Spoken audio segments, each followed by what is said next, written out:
یہ پروگرام چلتے رہے 1.5 مہینے سے۔ ان پروگراموں کے دوران میں مختلف لوگوں کے مختلف علاقوں سے میسیجز آتے رہے فرمائشوں کی۔ کسی نے کہا کہ مولانا ذرا بیویوں کے حقوق کے بارے میں بیان کیجیے۔ کسی نے کہا ذرا عورتوں کو گھر گھرستی اور اپنے شوہر کے مرتبہ مقام کے بارے میں بیان کیجیے آپ۔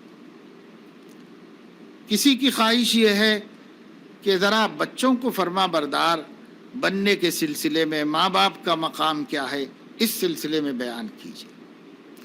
بچے کہتے ہیں بہت سے نوجوان، ذرا ہمارے والدین کو اولاد کے کیا حقوق ہیں ذرا وہ بتا دیجیے۔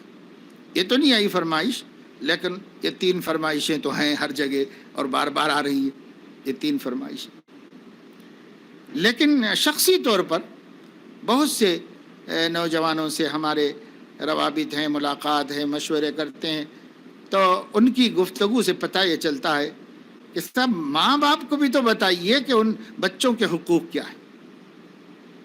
آپ لوگ سب یہ بیان کرتے ہیں، اور جہاں جہاں بیان ہوتا ہے تو بیوی پر شوہر کے حقوق کیا ہیں یہ بیان ہوتا ہے، یا پھر اولاد پر ماں باپ کے حقوق کیا ہیں یہ بیان ہوتے ہیں۔ کتابیں بھی اسی پر زیادہ لکھی گئی۔ لیکن بھائی تصویر کا دوسرا رخ بھی تو ہے۔ ایک گاڑی تو 2 پہیوں سے چل رہی ہے، ایک ہی پہیے کی بات کرتے ہیں آپ، دوسرا پنکچر ہو تو کیسے چلے گی؟ یہ نہیں۔ تو دوسرے فریق کو شکایت یہ ہے کہ صاحب آپ یہ کیوں نہیں بیان کرتے، ان کا بھی تو بتاؤ۔ اب لوگوں نے کہا کہ صاحب عورتیں مظلوم ہیں، تو ادھر دلی میں ایک ٹیم بنائی، ایک جماعت بنائی گئی مظلوم شوہروں کی۔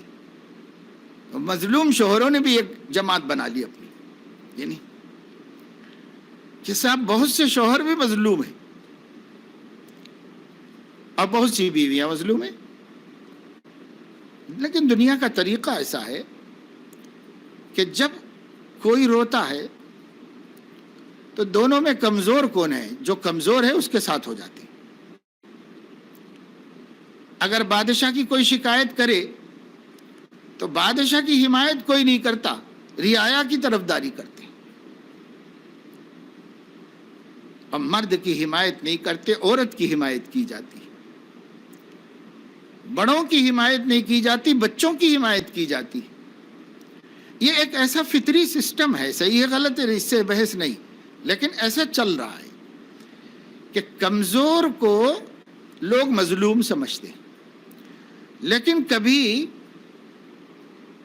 کمزور بھی ظالم ہوتا ہے اور طاقتور مظلوم ہو جاتا ہے، ایسا بھی ہوتا ہے۔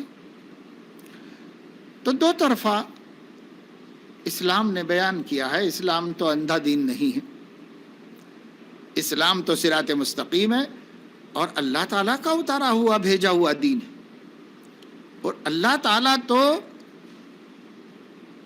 کوئی غلطی نہیں کرتے، اس نے نازل کیا ہے یہ دستور حیات، یہ زندگی گزارنے کا طریقہ قرآن کی شکل میں۔ تو یہ قرآن کریم نے بہت بیلنس ملحوظ رکھا ہے، ہر ہدایت میں، ہر تعلیم میں بیلنس، کہیں اونچ نیچ نہیں۔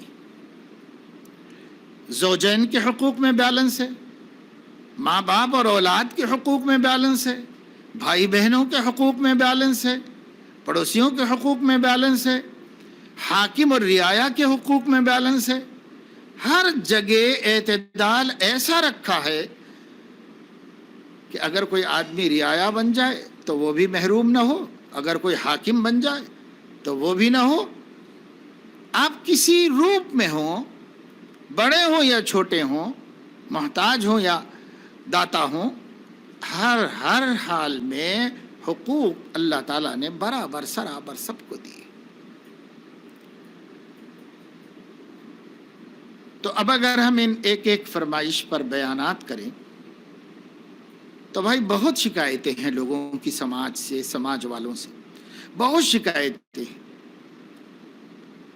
بہو کو ساس سے شکایت ہے، ساس کو بہو سے شکایت ہے، ننند کو بھاوج سے شکایت ہے، بھاوج کو ننند سے شکایت ہے، بیوی کو شوہر سے ہے، شوہر کو بیوی سے ہے، میکے والوں کو سسرال والوں سے ہے، سسرال والوں کو میکے والوں سے ہے، پڑوسی کو پڑوسی سے ہے، دکاندار کو کسٹمر سے ہے، کسٹمر کو دکاندار سے ہے، مکاندار کو کرایہ دار سے ہے، کرایہ دار کو مکاندار سے ہے، حکومت کو رعایا سے ہے، رعایا کو حکومت سے ہے۔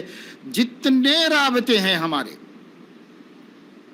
جتنے ہمارے تعلقات ہیں، ہر تعلق میں دراڑ ہے، ہر تعلق میں شکایت ہے۔ اب اگر ہم ایک ایک عنوان لے کے بیٹھیں تو کب تک بولے، کتنے دن بولے، کتنے عمریں گزر جائیں گی، ہم بولتے ہی رہیں گے۔ اور وہ جو ہم بولیں گے ان میں کا بہت سارا وہ ہوگا جو آپ پہلے سے بھی جانتے ہیں، اس واسطے کہ دین تو 1400 سال پرانا ہے۔ کوئی آج میں اکیلا ہی کہیں سے لا کے تھوڑا ہی سنا رہا ہوں، جب ہمارے نبی سنا کے گئے، صحابہ نے سنایا، تابعین نے سنایا، تب سے اب تک وہی دین سنایا جا رہا ہے۔ نیا تو لا بھی نہیں سکتے اور لائے تو قبول بھی نہیں ہوگا۔ وَمَن يَبْتَغِ غَيْرَ الْإِسْلَامِ دِينًا فَلَن يُقْبَلَ مِنْهُ، تم اسلام چھوڑ کے کوئی اور دین لے آؤ تو قبول ہی نہیں ہوگا۔ اور اسلام تو وہی پرانا ہے، اور جب سے اب تک وہی اسلام ہے، وہی قانون ہے، وہی احکام ہے۔ بدلیں گے کیسے؟ جب نبی نہیں آئے گا تو بدلے گا کیسے دین؟ ہاں، دین بدلنا ہوتا تو نبی بھیجا جاتا، دین بدلنا نہیں اللہ کو، نبی بھیجنا نہیں اللہ کو، اس لیے یہی دین چلے گا، یہی چلے گا، یہی چلے گا۔ ضرورت ہے میرے بھائیوں اور بہنوں اور بیٹیوں، ضرورت ہے اس دین کو جاننے کی، اور اس دین کو دوسرے کے لیے جاننے کا بھی کوئی فائدہ نہیں، اپنے لیے جاننے کی ضرورت ہے۔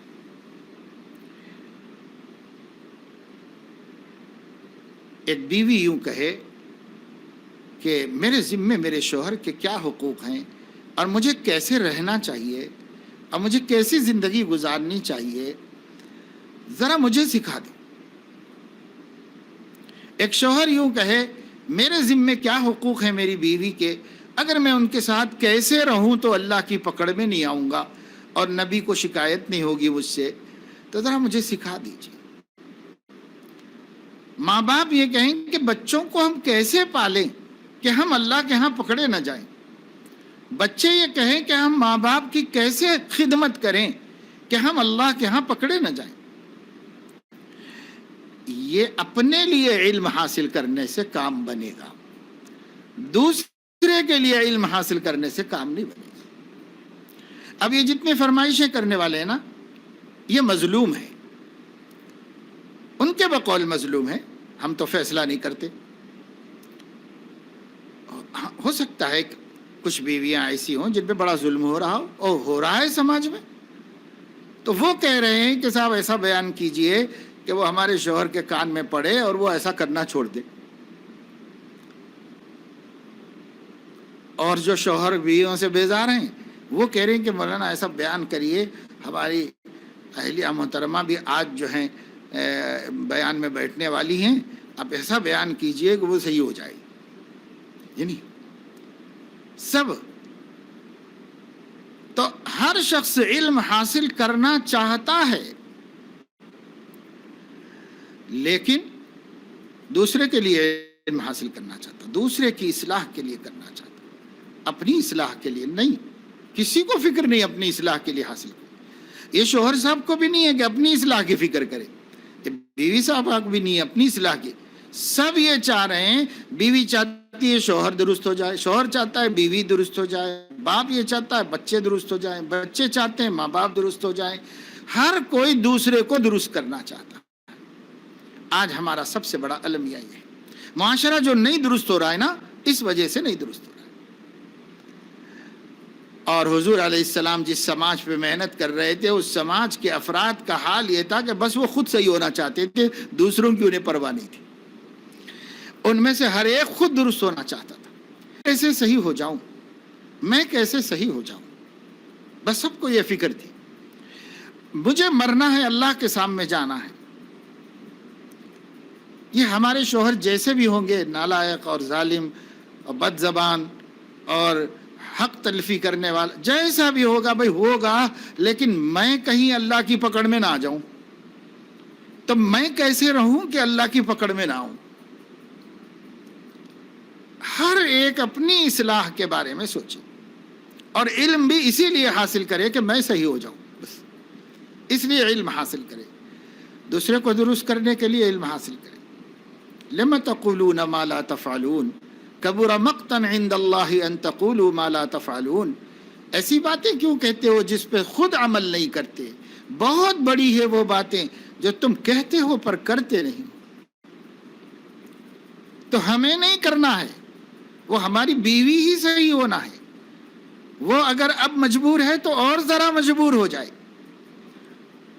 اب اگر دبی ہوئی ہے تو اور زیادہ دب جائے، مگر وہی دبے. ہم نہیں صحیح ہونے والے، ہم فرعون کے فرعون ہی رہیں گے، ہم صحیح نہیں ہونے والے. کیسے کام چلے گا؟ بات یہ ہے طریقہ ہی غلط پر. ہم لوگوں کا طریقہ ہی غلط ہو گیا ہے. غلط طریقے سے اچھی چیز بھی حاصل نہیں ہو سکتی. صحیح طریقہ یہ ہے اپنے جہل کو دور کرو، اپنے کو اللہ کی نظر میں اچھا انسان بنانے کے، دوسرے کے لیے نہیں، اپنے کو صحیح کرنے کے لیے علم حاصل. جو شخص دوسرے کے لیے علم حاصل کرتا ہے اس پر لعنت ہے، ملامت ہے قرآن حدیث میں. دوسرے کے لیے علم کیوں حاصل کر رہا ہے؟ اپنے لیے علم حاصل کرو. ہاں، ہم عمل کرتے ہوئے یہ اچھی بات دوسرے کو بھی بتائیں، وہ الگ چیز ہے، وہ ثواب کا کام ہے. وہ امر بالمعروف نہی عن المنکر کے کل فضائل ہم نے بتائے آپ کو. لیکن مسئلہ پوچھنا تو دوسرے کے خاطر پوچھنا، اصلاح کی فکر کرنا تو دوسرے کی کرنا، تربیت کا مسئلہ تو دوسرے کی تربیت. اب دنیا یہ چاہتی ہے ساری دنیا اچھی ہو جائے تو کافی ہے سوائے میرے.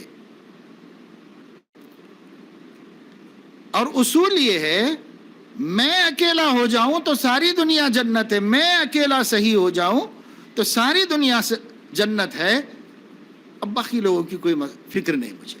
یہ اصول ہے. میں صحیح ہو جاؤں تو یہ دنیا بہت اچھی ہے، ہر آدمی اچھا ہے. میں اچھا ہوں تو ہر آدمی اچھا ہے، میں اچھا ہوں تو دشمن بھی اچھا ہے. مگر میں تو اچھا ہو جاؤں، میں ہی اچھا نہیں ہوں تو یہ جو الٹی گنگا بہہ رہی ہے کہ ہر آدمی دوسرے کو ظالم سمجھتا ہے، دوسرے کو نافرمان سمجھتا ہے، دوسرے کو گناہگار سمجھتا ہے، دوسرے کو اپنے سے بدتر سمجھتا ہے، دوسرے کو کم اخلاق یا بد اخلاق سمجھتا ہے، دوسرے کو قابل اصلاح سمجھتا ہے. سب دوسرے کو سمجھتا ہے، اپنے بارے میں نہیں سوچتا. اب مسئلے کا حل یہ ہے کہ اپنا سوچے، تب مسئلے کا حل ہو.